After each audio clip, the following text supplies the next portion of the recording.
Hey guys, so I've been thinking really hard on how to make Cyber Dragons a little more playable in current game, and so the problem with our deck has been that, since the Anaconda ban, not only do we not OTK reliably, which that part is honestly fine, the bigger part is that, we'll have all these powerful board breakers, staples to clear the opponent's board, but we just can't really set up too much to prevent that clapback anymore. I mean, Infinity and maybe Overflow might have worked about 4 years ago, but not too much anymore, and so I think I found a potential solution to address that, along with combination of some of the more powerful going second cards that's come out recently. So let's get right into the deck profile.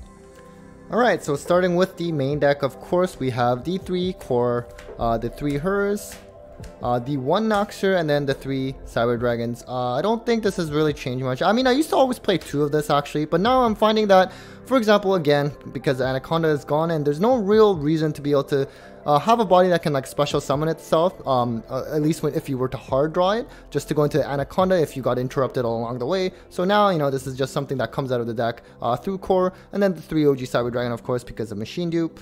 And some other light monsters, of course, we have the 2 Galaxy Soldiers and the 1 Jizukura. I was actually trying to see if I can play 2 of these, or at least multiple, right? Because it is, Kaijus are quite good in this format, although the downside, though, is, of course, Kaiju is kind of like the best against Kashira, but the problem is you can't really contact fuse against Kashira if they have a Rise Heart. So, I mean, I guess theoretically you could Kaiju the Rise Heart, but then you still have the Shangri-Ira for the zone lock, so, it's up to you. And then I also decided to play 3 Nibs. This one is a little, I'm up in the air about it. I think Nibiru is slowly starting to become worse just because Kashira, they're ending on just like a Rise Heart with some sets, for example, instead of just fully committing to the zone lock and playing into Nibiru. Against Labyrinth, this is obviously dead and it sucks to draw. Against Branded, it's not that great either, but you know what, because we're a blind second deck, sometimes if you're, especially against Rogue 2, when they're a kind of a combo deck, you need some kind of a blowout card, and worst case, it is a light, so you can just pitch off Galaxy Soldier.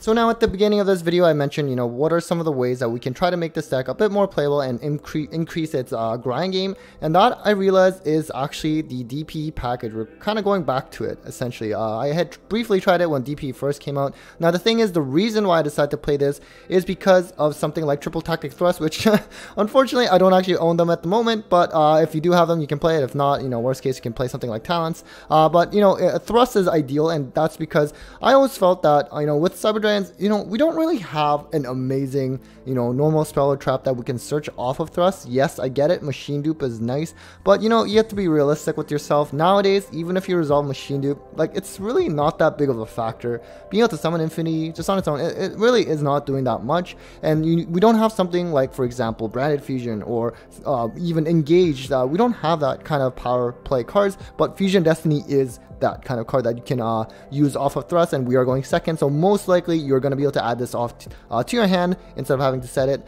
with Thrust. And then the great thing when I talked about how this deck is now kind of missing, ability to grind longer and also prevent that clapback, and DP can still provide that now, because not only does it provide recurring pops, for example, the Celestial can help you draw as well and just help you try to close out that game, albeit in multiple turns instead of just a single turn, for example, with Unga Bunga OTK. And yes, you can play, for example, the Cyber Dark package with Power Bond. I personally never really liked it too much because trying to go strictly for the OTK, while it's nice, but it's very, very hard to pull off and quite interruptible. And so I personally would prefer to still play cards like Pot of Prosperity and Evenly Match, where I know I'm not going to OTK that turn, but it's all about just breaking that board and preventing your opponent from coming back. And I think the DP package is really amazing for that.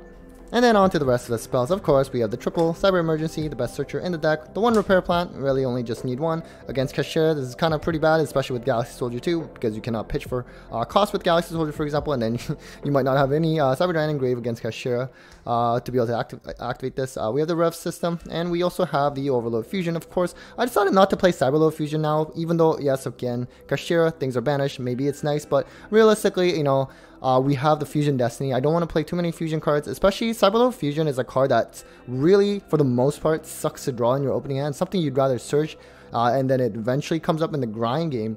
So you know what, Overload Fusion, you cannot search it. Well, I guess technically with Thrust you can, so that's kind of cool as well. And speaking of being able to search with Thrust is Machine Dupe, and I know I mentioned just earlier in the video that, it's a good card, but it's just not really all that amazing in terms of being able to resolve it and, you know, leading to a victory. Really far from that now. I think we just have to be realistic with ourselves. You know, it's a great card. It's nice to have, and you know, Thrust is able to help you search either this or this to, for example, actually allow your Machine Dupe play to become live a little bit more easier now, but you do still have to clear your opponent's boards first. And some more generic powerful spells. We do have the triple Pot of Prosperity. It's a card that I've been playing this deck since it came out, and again, I don't care if I can't OTK that turn because, you know, they're taking half damage. It's much better to still have a chance to play than just brick and not play at all, which this deck tends to do. Some board clear wipes, 2 Feather Duster, double Lightning Storm, a little bit more versatile in terms of back row, as well as monsters, but, you know, it's iffy in this format.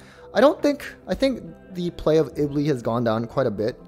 With Kashtira, for example, but just in case, this deck can kind of lose hard to Ibli because I decided to, you know, not play that many generic Link 2s, or rather at all, other than Seeger, because, you know what, I had to double out some extra deck monsters because of that Kashtira extra deck rip. And then we also have the double Clockwork Knight. I originally hesitated on putting this in again because of Kashtira, you cannot contact fuse under Macrocosmos-like effects. But at the same time, you know, against other decks, it can still be good. And the attack difference that it causes is actually kind of nice as well. And then now, of course, this can conflict with Machine Dupe because your baby Cyber Dragons will become too big to bring out those Cyber Dragons. And before you say, well, just, you know, play this card after you do Machine Dupe. You know, sometimes it's just not that simple, right? Because when you're trying to clear your opponent's board, and you might have to play this first, for example, to bait out negates. But the other thing is, another nice thing with DPE is that your Destroyer Phoenix Enforcer can just like pop this, for example, when you're about to go off with a Machine Dupe if you need to. So it's always there. And lastly, rounding out the traps is triple Evenly Matched, as well as the one Overflow. This card's really good right now in this format, especially game 1. Nowadays, funnily enough, I think a lot of people will probably expect a game 1 evenly, but it's still very good for generic board wipe, and that's what we really need to do. Rather than focusing on OTK, just clear your opponent's resources and prevent them from coming back. And this, again, along with Destroy Phoenix Enforcer, can have some kind of interaction as well, because you could, you know, for example, pop, as well as like pop your own Overflow, while, you know, this is also going to pop your opponent's cards, and then you can plus off this where you can add like a Cyber Dragon spell or trap, including itself if you play multiple copies of this. So that option is available, and kind of nice interaction. Okay, so that was it for the main deck. That was 46, I believe, in the main. The extra deck, we have the Almirage, Anima, and the Seeger as our only links. You know, I really wanted to fit in Nightmare Phoenix for a generic link too. It's always nice, and, you know, being able to pop back row always comes in handy as well. I just could not find room.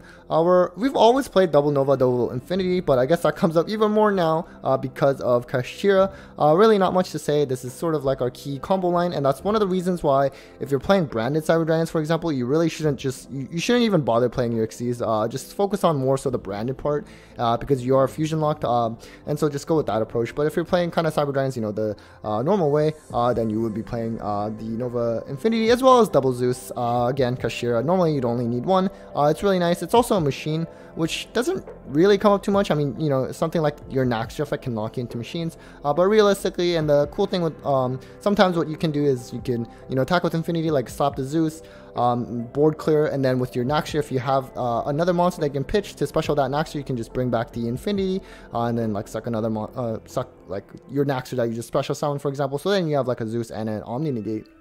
And then just some fusions. Double Chimera Fortress, again, because of Clockwork Knight. Having just at least 2 is useful. You know, 3 if you can fit it, but realistically, you know, I'm playing just double Clockwork, and it's a big list, and it's not something that I'm prioritizing.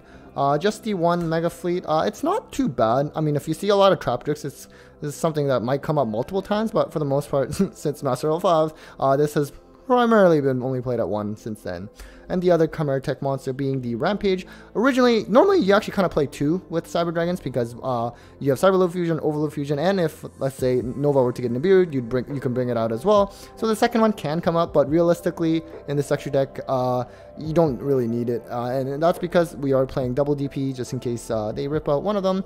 You know, you could probably just play 1, 2, but, and a big thanks to my friends, Eric and Tian, for lending me the DP. That's why they're in different sleeves, so just kind of ignore that, but, you know, thanks again for lending me for this profile. This card is just really good. Of course, not nearly as good in terms of, you know, you don't have that Anaconda to turbo it out, but again, Fusion Destiny is at 3 now. We have that Thrust to be able to search out Fusion Destiny, and that's the one thing that's nice. You might draw a lot of board-breaking staples, and then the only card left, you'd much rather have something like Fusion Destiny than something like Cyber Emergency, right? On its own, at least. And this can provide that recurring pop, and then you can also, you know, draw off Celestial, as I mentioned earlier. And so it just provides a really strong grind game, or at least a big boost that Cyber Dragons are currently lacking, but it's kind of nice to have.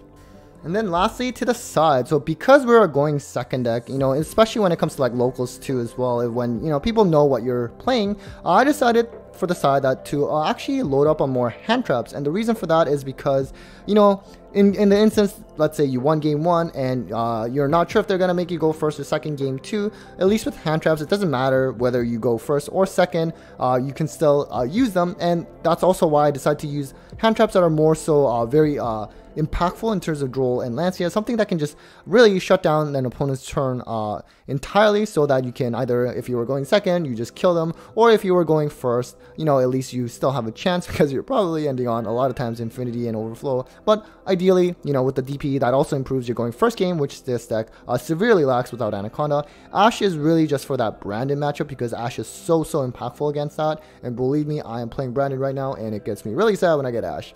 The other side card is just a bit more back row hate, and in particular Cosmic Cyclone, because we are seeing the resurgence of Runic decks, and now it is not really Runic Sprite, but it's actually more so, for example, Runic Naturia, or nowadays Runic for Hire is gaining a lot of popularity lately. So just being able to banish is really nice, and you also have Labyrinth, you know, as well as something like Traptrix. So you have a lot of trap decks right now, and that's kind of nice. And also other potential going first options, just in case you are forced to go first, or you decide to go first intentionally, actually, depending on the deck.